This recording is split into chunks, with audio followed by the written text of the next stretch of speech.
Bien, queridos hermanos, reciban todos ustedes un cordial saludo. Bienvenidos a otra clase más del libro El cielo y el infierno o la justicia divina de Allan Kardec. En esta ocasión vamos a continuar con nuestro proceso formativo con respecto a la primera parte de este texto.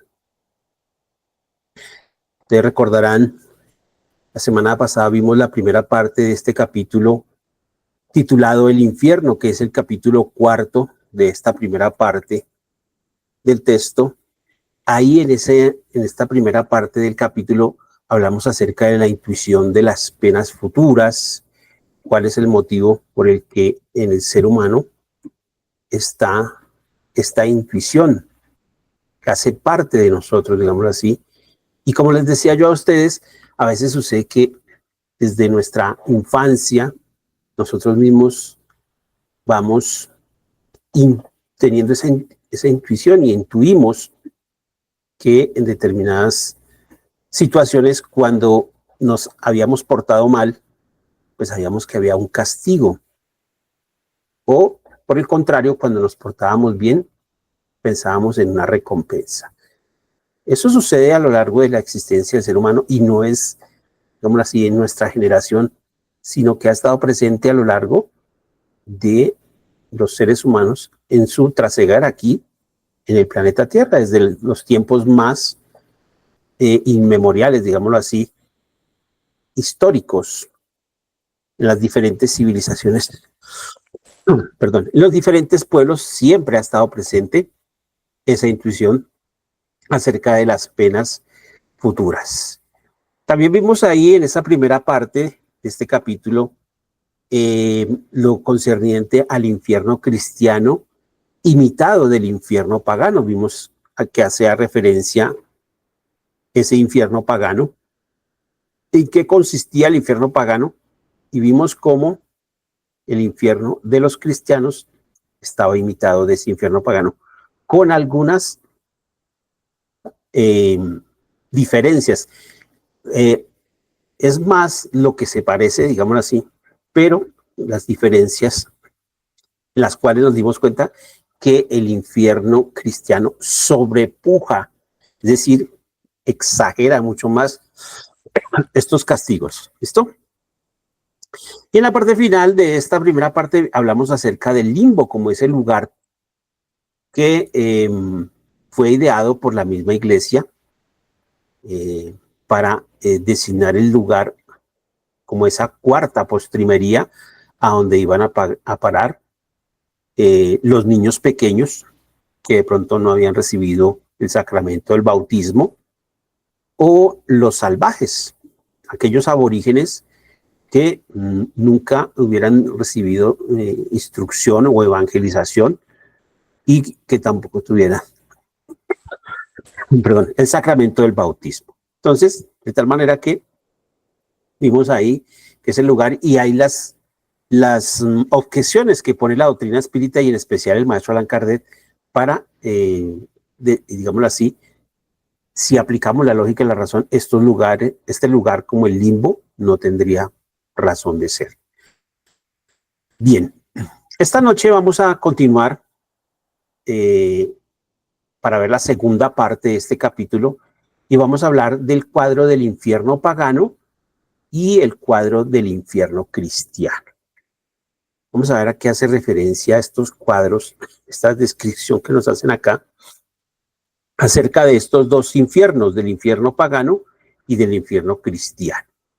Pues realmente lo que es el infierno pagano, yo no me voy a extender mucho en esta clase, porque ahí pues vemos que hay digámoslo así, el maestro Allan Kardec lo que hizo fue hacer como una especie de síntesis y una extracción en especial de un libro que se llama Las aventuras de Telémaco, cuyo autor es Fenelón, uno de los espíritus que colaboró y estuvo muy al tanto de la codificación espírita y en varias ocasiones hizo intervenciones allí, dando comunicaciones. Bueno, entonces, Ya sin más preámbulos, me voy a disponer a compartir mi pantalla con ustedes y vamos a iniciar el recorrido por esta segunda parte que realmente es muy cortica. Entonces tenemos acá libro El cielo y el infierno, primera parte, capítulo cuarto, y vamos a ver este capítulo, El infierno, parte 2. Entramos acá, vamos a seguir con la secuencia de los apartados y aquí vamos a ver el cuarto apartado que se titula Cuadro del infierno pagano.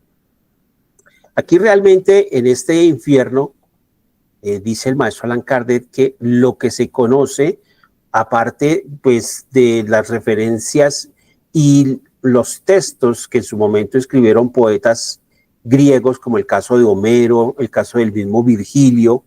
Homero pues lo conocemos todos en base a sus dos obras cumbres, digamos así, que fueron la Odisea, ¿cierto? Y la Ilíada.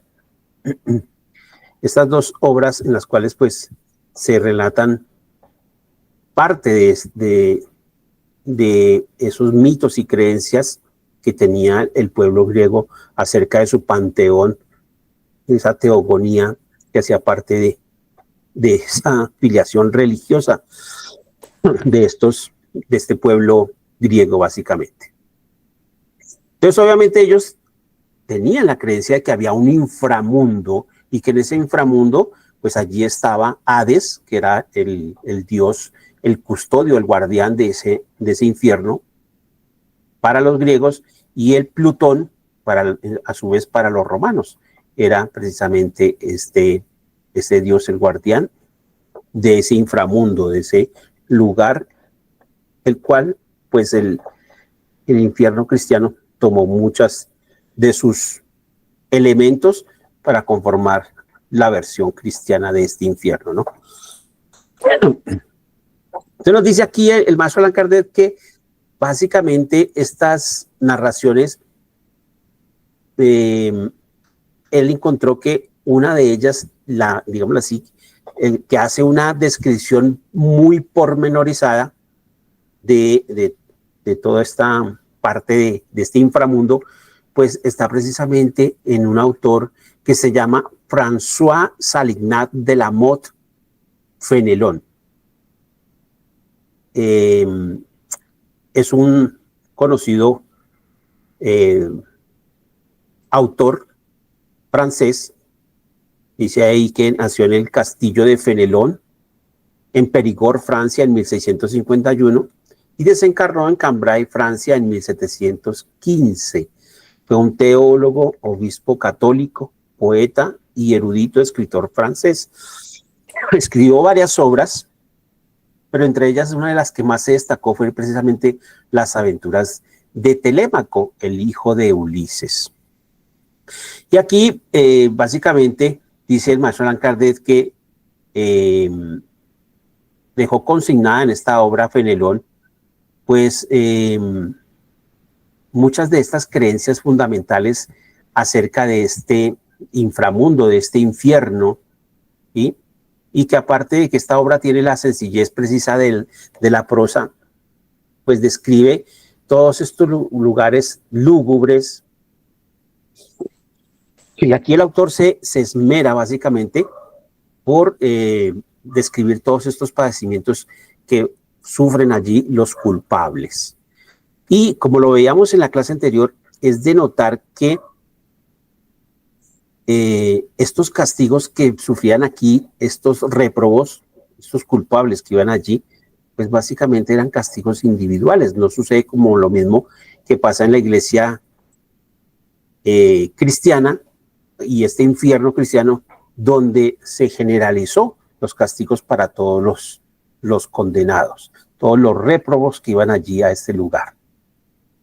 Entonces, esa descripción que hace Fenelón de todos estos castigos, pues está muy bien descrita en esta obra, ¿sí? Y hay algo característico que muestra aquí Fenelón, y es la suerte que sufren muchos de los reyes que por X o Y motivo, digámoslo así, pues iban a parar a estos lugares. Entonces dice que tal vez el hijo de Ulises, ¿cierto? Entonces Telémaco iba allá y recibía esas instrucciones de todo lo que veía en este infierno pagano, básicamente. Bien, queridos hermanos, vamos a pasar entonces a la siguiente diapositiva y vamos a ver de una vez el cuadro del infierno cristiano. Nos dice aquí el maestro Allan Kardec que obviamente ya sabemos que este infierno cristiano fue tomado del pagano, prácticamente fue calcado, solo que tiene unas diferencias y nos vamos a dar cuenta que las diferencias sobrepujan mucho más allá estos lugares tenebrosos, estos lugares de suplicio, de tormento. Los cristianos a lo largo del tiempo, porque esto no fue en un corto lapso, sino fue a lo largo de los siglos, digámoslo así, la iglesia fue, y diferentes autores, diferentes teólogos, fueron diciendo sus pequeños aportes de tal manera que para la época del maestro Allan Kardec, este cuadro de este infierno cristiano era algo ya supremamente dantesco, digámoslo así, muy horripilante. Entonces dice Allan Kardec que según las opiniones de los diferentes teólogos y los padres de la iglesia, que también pues eran teólogos, ¿cierto? En este periodo del medioevo, en la época de la patrística y de la escolástica, estos autores filósofos, todos ellos, que hicieron textos especializados en esta parte teológica, pues todos ellos hicieron aportes describiendo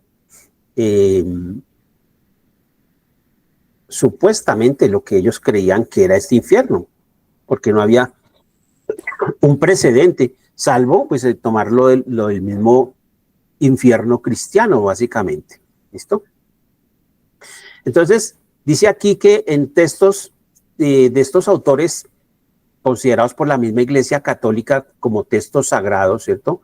Hay un texto que se llama La vida de los santos, pues allí en esos textos se expresaba, y esto se hacía, digámoslo así, como un acto de fe, ¿sí? Era la expresión de la fe más ortodoxa, podríamos afirmarlo de esta manera, ¿cierto?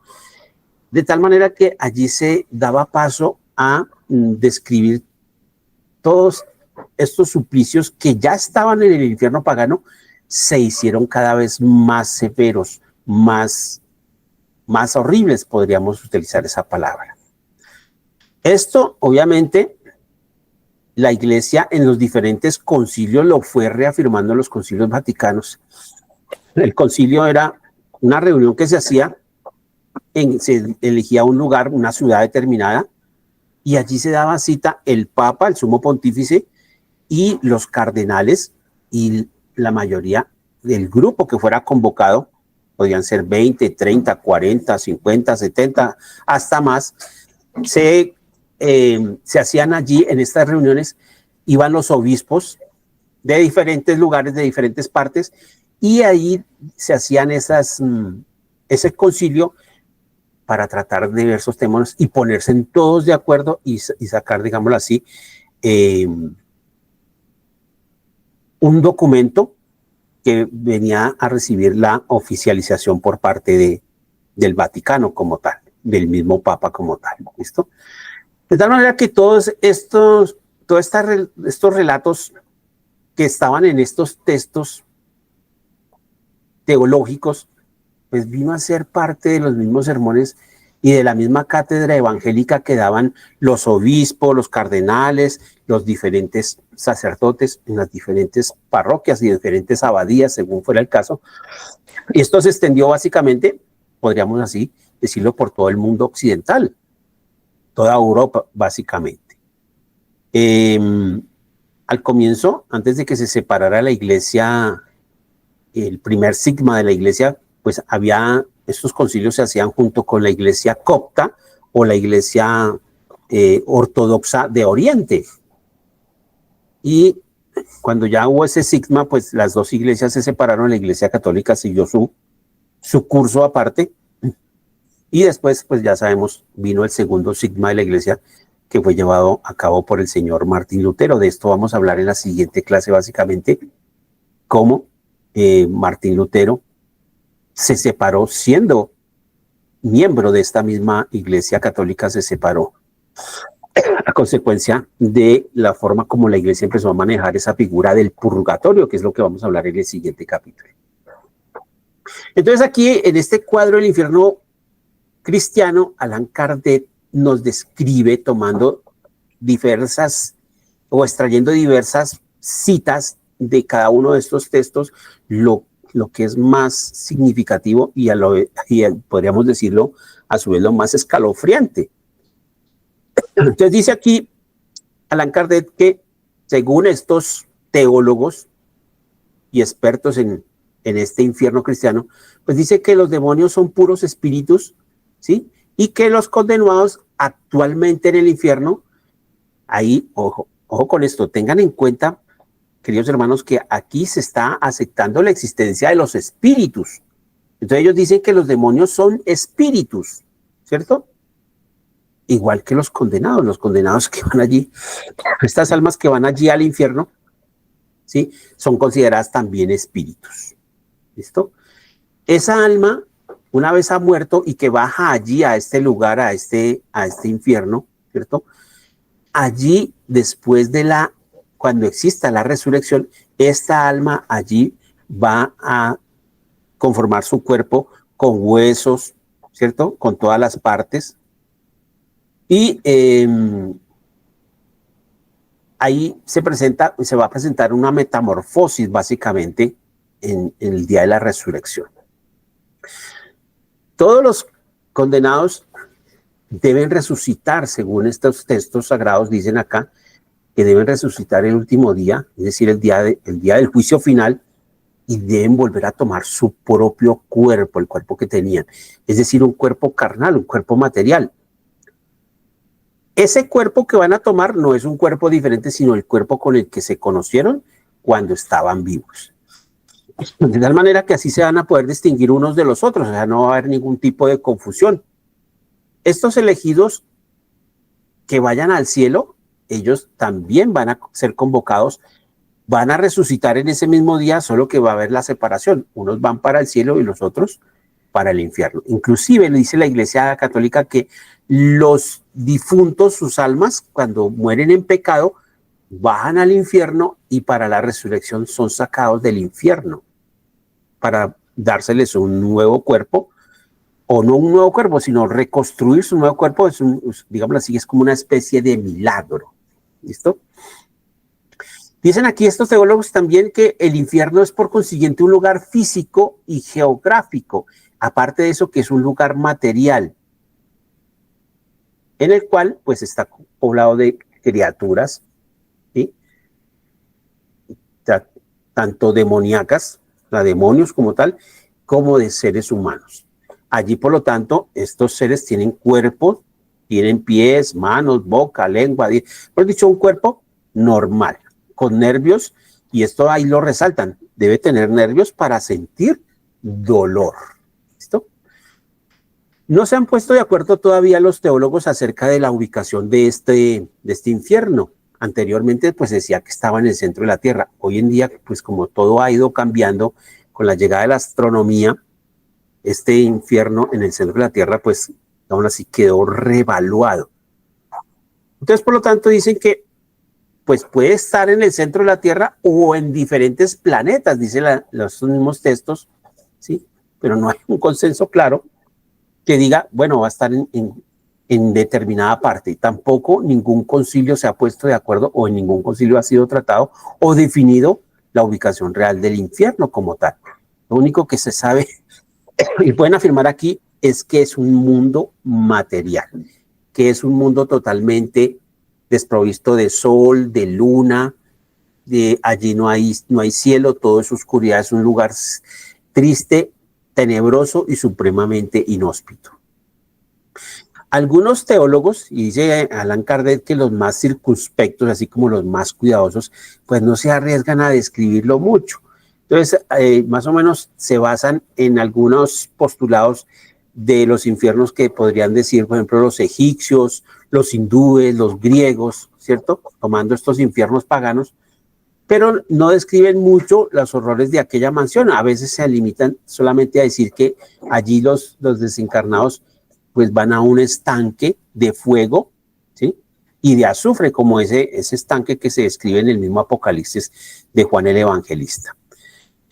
También hacen referencia aquí a unos gusanos que describió el profeta Isaías en el Antiguo Testamento, y dice que esos gusanos allí en ese infierno, en ese estanque de azufre y de fuego eterno, pues lo que hacen esos gusanos es de entrarse en el cuerpo, en las carnes, ¿sí? De esos cuerpos ya descompuestos, y atormentar a los castigados, a los réprobos que están allí en el infierno.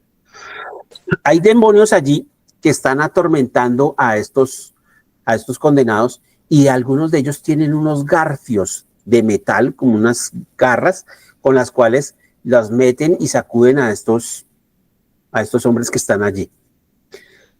Hay un texto de San Agustín que hace parte de estos textos sagrados de la Iglesia Católica, y dice allí que San Agustín no concibe en esas penas, que esas penas físicas sean simples imágenes, digámoslo así, morales, digámoslo así, sino que es realmente un verdadero estanque de azufre con gusanos, con serpientes reales, que allí hay unas criaturas supremamente dantescas y tienen cabezas deformes, ¿cierto?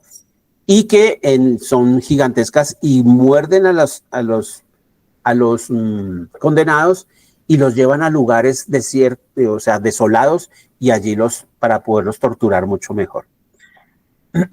Estos condenados que están aquí en este infierno cristiano, pues son víctimas, siempre están torturadas, siempre van a estar vivas, nunca van a morir, siempre van a sentir dolor a través de un fuego que quema sin consumir su cuerpo, ¿cierto? Siempre van a estar impregnados, inclusive hasta debajo de su piel, de ese calor que les atormenta todo el tiempo. Sus tejidos son saturados por ese fuego, todos los miembros, sus brazos, sus piernas, en su totalidad todo el cuerpo, ¿cierto? Y hay lugares allí tenebrosos donde son sumergidos en esos lugares, y eso les quema inclusive hasta los ojos, las niñas, se entiende que las pupilas como tal. Hemos dicho, esto lo que se hace es hacer cada vez más dantesco, digámoslo así. Cuando usamos el término dantesco, hace referencia a ese infierno que describió Dante Alighieri. Por eso se dice dantesco. Algo supremamente infernal, digámoslo así. Dice Allan Kardec que otros teólogos se expresan con mucha más seguridad, ¿cierto? Y a diferencia de los más tímidos, estos dicen que allí este infierno, los suplicios corporales son indescriptibles, ¿cierto? Y que no hay un conocimiento exacto de ese mismo fuego, cómo puede quemar sin consumir el cuerpo, pero que este infierno, las descripciones que detallan allí, ellos dicen que los sufrimientos son supremamente terribles, ¿cierto? Y que hay toda cantidad de criaturas, de animales, unos que tienen forma de animal y forma humana, están, digámoslo así, como formas mixtas, ¿cierto? Y utilizan herramientas como garfios, que ya les había nombrado a ustedes, para poder hacer daño a los condenados allí. Dice que todas estas criaturas, hay allí alacranes, hay lagartos, hay arañas, hay, bueno, de una cantidad, hasta tiburones describen ahí. Es sorprendente, digámoslo así. Toda clase de criatura abominable, leones, serpientes, ¿cierto? Serpientes gigantes, y que básicamente el papel de estas criaturas, que son también obviamente demonios, son legiones que pertenecen al infierno, pues el papel de ellos es el de hacer prácticamente el papel de un carnicero, ¿cierto?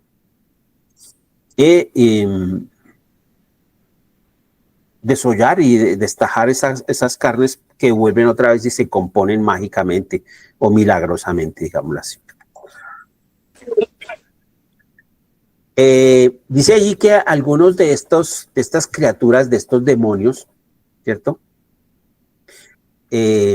Están constantemente y coordinadamente, cada cual ya sabe qué tiene que hacer y va al sitio exacto donde tiene que ir a trabajar.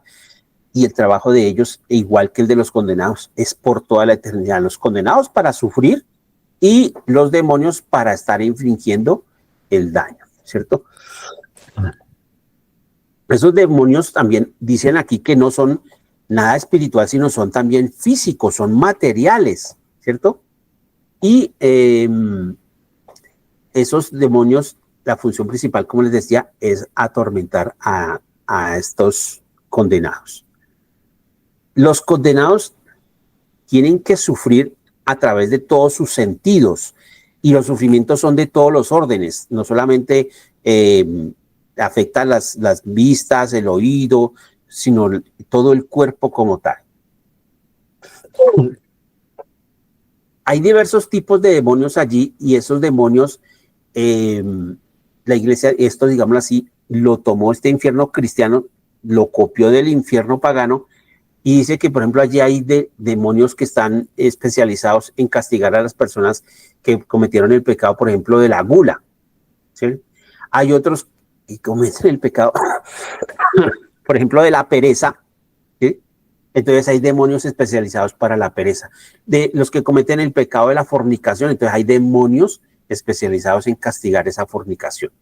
De todas maneras, hay demonios para todos los 7 pecados capitales, pues, podemos decirlo de esta manera. Así como hay diferentes maneras de pecar, habrán diferentes demonios para castigar esos pecados allí. Solo que allí pues van todos en conjunto y en estas, digámoslo así, como estanques o bateas o calderas, pues es donde los condenados son asolados por estos demonios. Dice aquí que aparte de ser el fuego uno de los castigos más severos, también ahí nombran el frío. Entonces que algunos sentirán el frío intensamente, otros el calor lo van a sentir intensamente.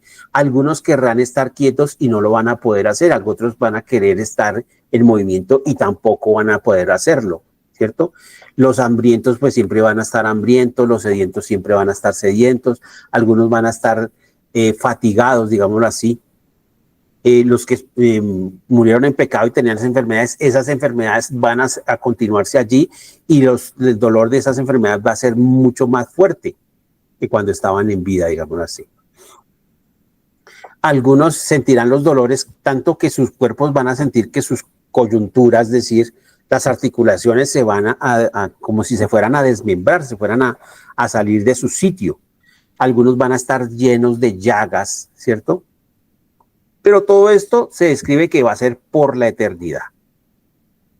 Dice aquí en esta descripción que hacen del infierno cristiano que todos los demonios no se pueden cansar ni se cansarán jamás.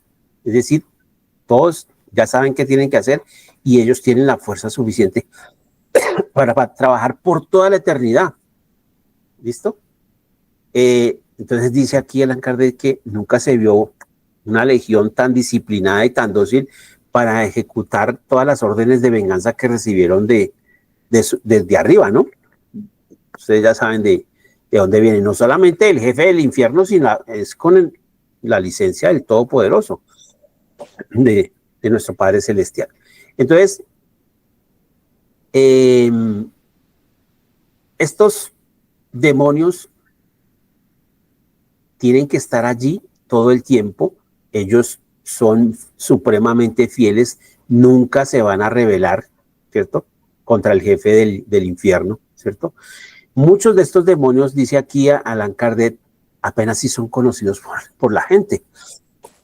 Esas legiones no se conocen ni cómo se llamarán, solo se conoce los nombres de los más principales, digámoslo así, de esas regiones infernales, hay algunos espíritus que se mencionan en varios textos y en varias situaciones. Y por ejemplo, estos príncipes demoníacos se nombran allí, por ejemplo, a Belpegor, a Abadán, Belcebú, Mamón, Moloch, Belial, Baalgad, Asturot, y cada uno de ellos asociado a diferentes pecados o diferentes vicios o diferentes penas capitales que el condenado haya cumplido o que haya cometido y por el cual haya ido a parar al infierno. De todos ellos, el que está por encima es Lucifer, del cual hablamos la clase anterior. Y este Luzbel o Lucifer, que fue expulsado del cielo por rebelarse contra Dios, pues él no fue expulsado solo, sino con todos los ángeles que se unieron con él también fueron expulsados. Y esa fue la caída angélica, ¿no? La caída de estos ángeles. Y allí en el infierno, pues es más conocido como Satanás. Nosotros lo conocemos también como el diablo. Entonces dice aquí Allan Kardec, después de hacer toda esta descripción que hace allí en el texto, dice que, digamos así, básicamente es como un compendio resumido, porque esto, hay literatura por doquier. Obviamente, la Iglesia Católica se dio a la tarea de difundir esto como una especie, podríamos decir algo como propagandístico. Nos decían ahí que no solamente desde los púlpitos, los sacerdotes, se dieron la tarea de hacer esta descripción de esos cuadros dantescos, estos hombres que tenían oportunidad de leer esos textos, pues se los replicaban a los feligreses en las iglesias, y muchos de ellos sabemos que inclusive eran hasta analfabetas, no sabían ni leer ni escribir. De tal manera que eso fue fijado como un sistema de creencias en esta población, y estos muchos espíritus hoy en día les cuesta trabajo pensar que no existe el infierno. Muchas personas les cuesta trabajo, está tan fijo esa creencia inmersa en la psique de las personas que es muy difícil pensar que el infierno no exista. Para algunas personas les es increíble pensar lo contrario. Entonces dice aquí Allan Kardec que este infierno, considerado desde el punto de vista de una naturaleza física, de estas penas que también son físicas, que se sufren allí, ¿cierto?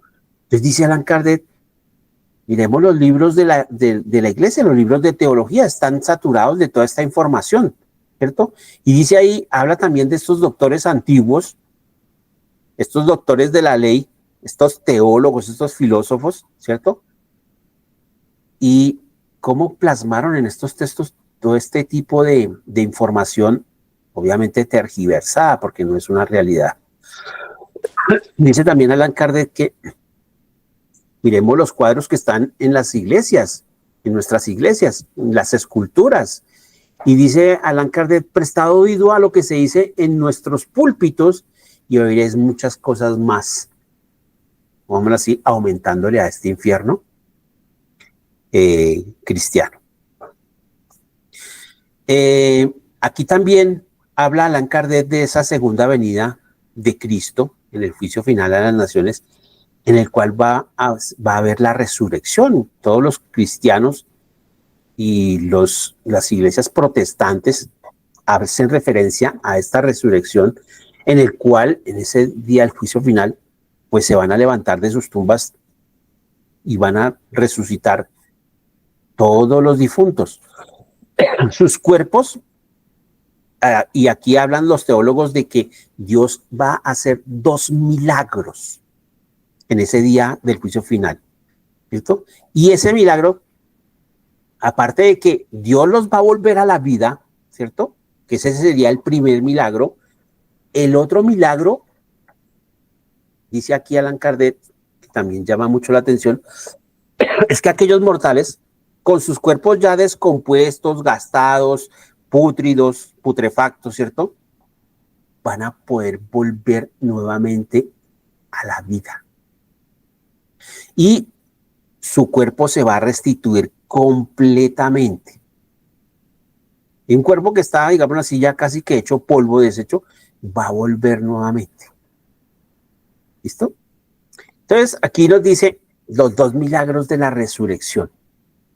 Entonces, estos teólogos que suponen que Dios, en efecto, durante la resurrección, pues va a retirar de sus tumbas a estos a estos muertos, a estos difuntos, ¿cierto?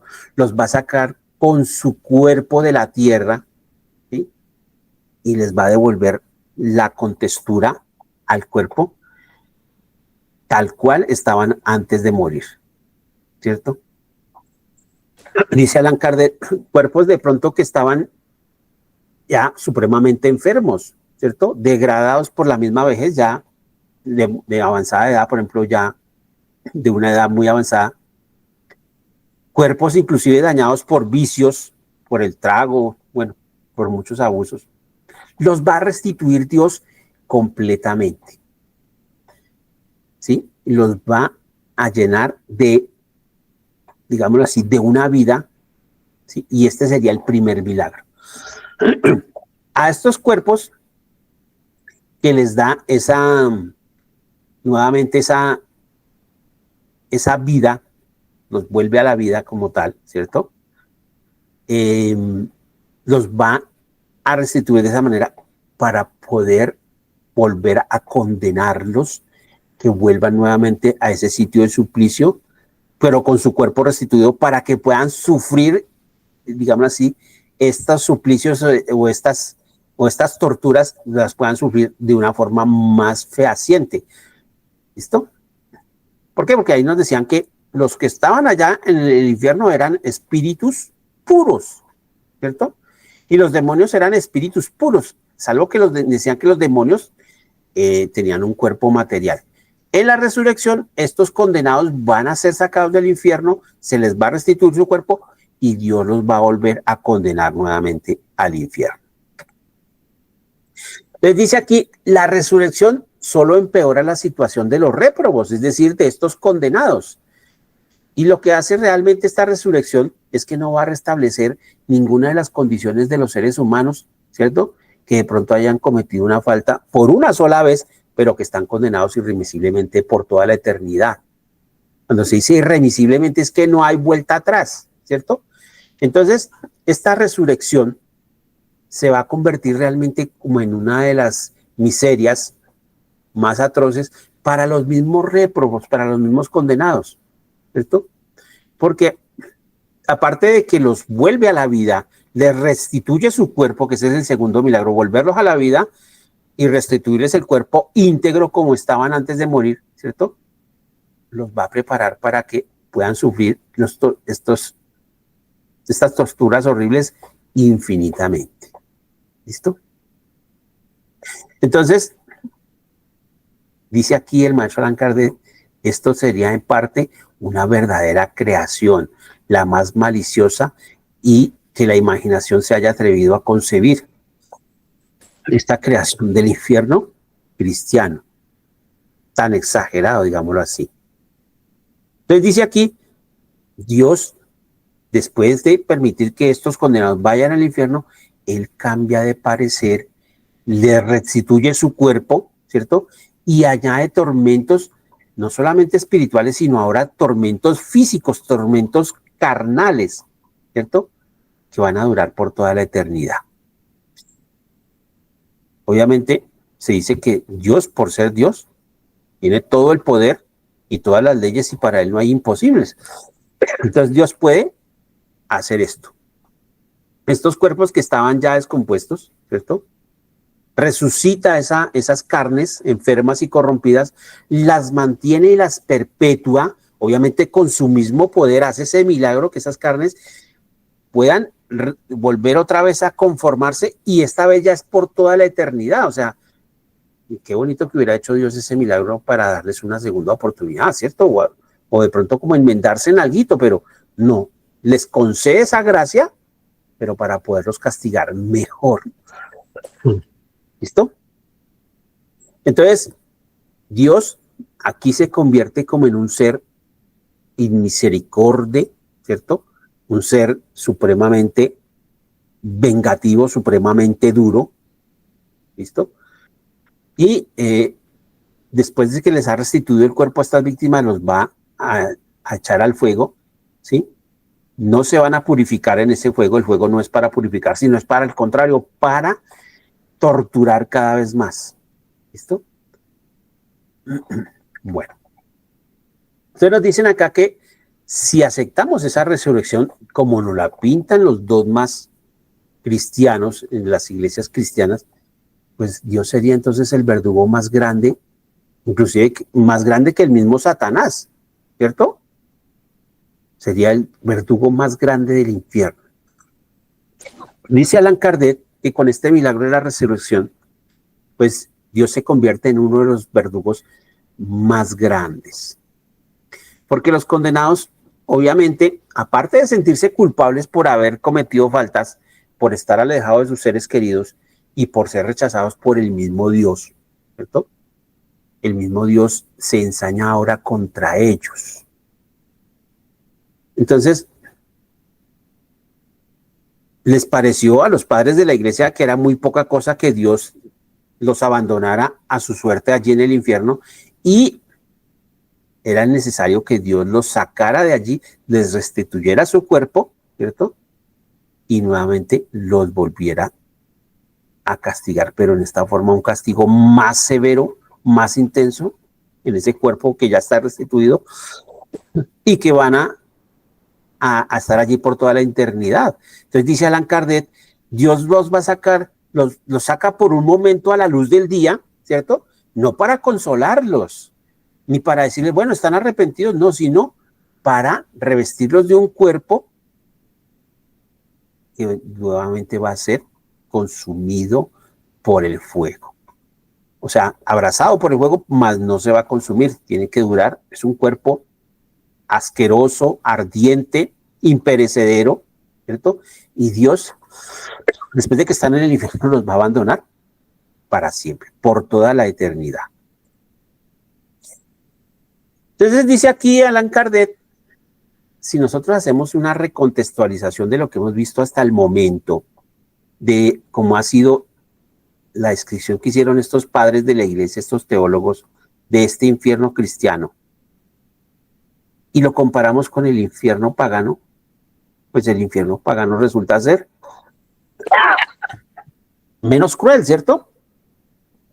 Y dice aquí que ese infierno de los cristianos sobrepuja, obviamente, lo deja por mucha distancia al infierno pagano.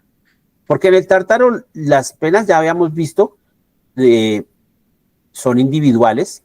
Allí los condenados pues saben por qué están siendo condenados y el castigo está acorde a cómo fue su crimen, ¿cierto? A cómo fue su falta. Y el castigo se limita solamente a eso, no es de que, venga, yo los vamos a restituir y los vamos a volver a castigar, sino solamente, pues, el castigo, dice Allan Kardec, allí solamente se rebaja y se humilla al orgulloso, ¿cierto? Todos llevan en sí el sello de su pasado, de lo porque son castigados, de las faltas que han cometido, ¿cierto? Y en este tártaro, en este inframundo, pues los hombres no vuelven a tomar un nuevo cuerpo para volver a sufrir nuevamente. Allí, si existe el fuego no va a penetrar por debajo de la piel, ni les va a saturar hasta el tuétano de los huesos, ¿cierto? Ni les va a quemar hasta la pupila, o sea, hasta la niña de los ojos, ¿cierto? Entonces, todo ese lujo de refinamientos y de torturas que hicieron los cristianos de ese infierno fue mucho más allá. Entonces dice Allan Kardec, no hay ninguna imaginación que pueda llegar a describir ese imperio del mal, y lo más grave de todo, que estos demonios, según los teólogos, pueden salir del infierno, venir al plano físico, aquí a la corteza terrestre, y tentar a los seres humanos para hacerlos caer. Es decir, Satanás tiene la potestad de poder enviar a los miembros de su confianza para que vengan a tentar a los seres humanos y hacerlos caer. Como veíamos en la clase anterior, allí Plutón no se complace en torturar a los que él mismo sedujo al mal cuando estaban vivos. Aquí en este infierno sí. Allí todos van a un solo sitio, todos van a estar confundidos, ¿cierto? Este infierno es muy material y los dolores son supremamente físicos, supremamente materiales. Y ya para terminar, que ya hemos llegado a la última diapositiva, hay una parte que relata aquí el maestro Allan Kardec con respecto a algunos escritos que existen referente de algunos miembros de la misma Iglesia Católica, los cuales en su momento tuvieron visiones en estado de éxtasis y han descrito ese infierno y lo han descrito con lujo de detalles. Y una de esas es el referente de Santa Teresa.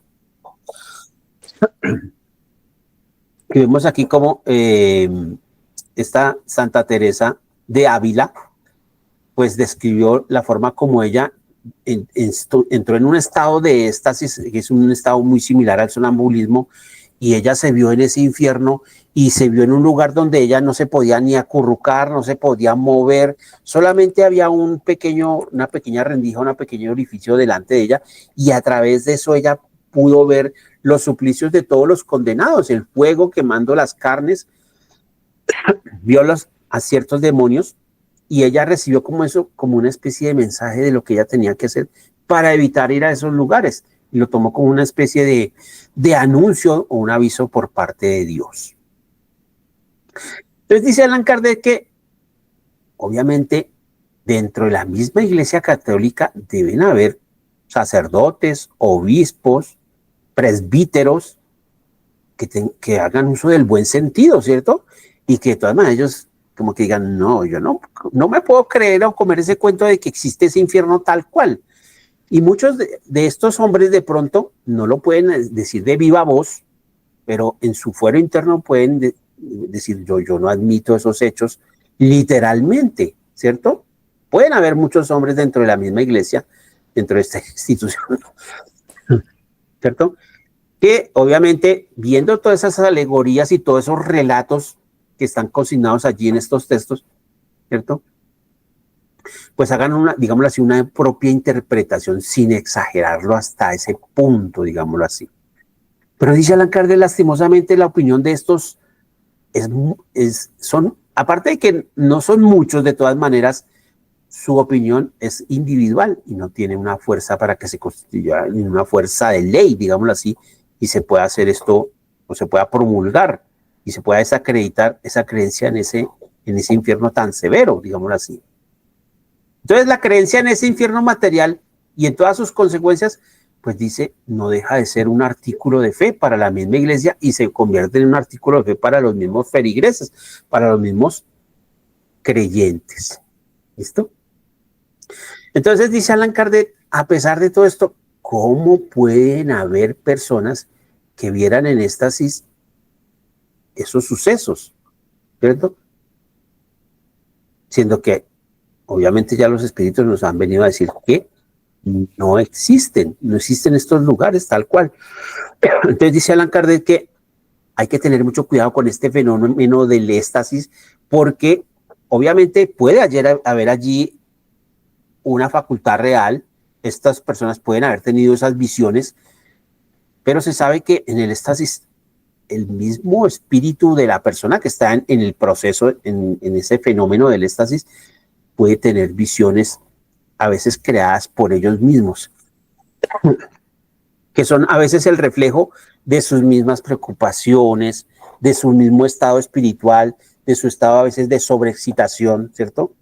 Y que a veces generan en estas personas ese aislamiento y pueden llegar a creerse que están en ese sitio o ver esos sitios que a veces es el reflejo de sus mismas preocupaciones de la vigilia de los días anteriores o de su estado actual por el que están vivenciando. Entonces dice Allan Kardec, no debemos maravillarnos por esos referentes, por ejemplo, como el caso de Santa Teresa, ¿sí? Muchos de estos clérigos a veces pueden estar imbuidos de esas ideas del infierno porque se les dieron desde que estaban muy pequeños. Entonces a veces sus estados de espirituales, estados de a veces de culpabilidad o sentimiento de culpa, pues los puede llevar a tener este tipo de reproducciones y de visiones que realmente se alejan mucho de la realidad, como una especie de pesadilla básicamente. Entonces aquí hace la aclaración precisamente de esto para no llegar a confundir.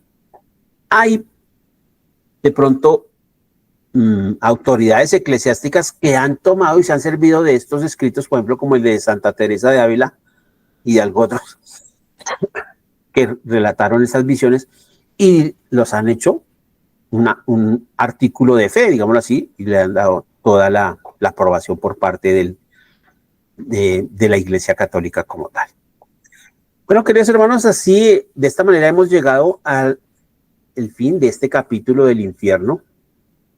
Ya vimos, aquí se damos por cerrado ya esta segunda parte. Si alguno de ustedes tiene de pronto alguna pregunta, alguna inquietud, con mucho gusto los escucho antes de cerrar.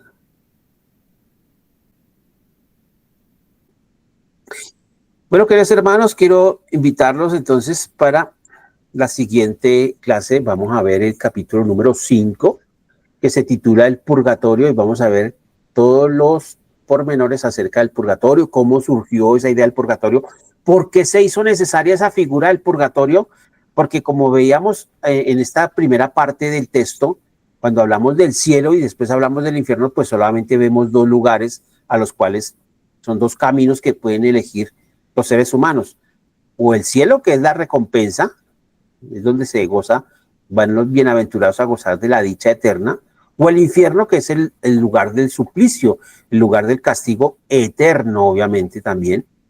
Entonces como que ahí quedaba, ya se vio, ya hablamos de lo del limbo, que fue como la solución que se trató de dar por parte de la iglesia a esas cuestiones acerca de los niños que mueren a temprana edad y de los salvajes, ¿cierto? Pero aquí también se buscó darle una solución a aquellas personas que no cometieron sino pecados veniales, digamos así, que no son pecados capitales, que no son tan graves y que obviamente no merecían ir a un infierno por toda la eternidad. Entonces, vamos a ver cómo ese purgatorio se terminó convirtiendo en lo que se terminó convirtiendo en una mina de oro para la misma iglesia. Entonces, vamos a ver todo lo concerniente a esto, que tiene que ver con este purgatorio como tal. Bueno, queridos hermanos, les doy a todos ustedes las gracias por su tiempo, las gracias por su atención. Solo me resta despedirlos, desearles que tengan un resto de noche feliz y agradable, que el Señor los bendiga, cuídense mucho y hasta la próxima.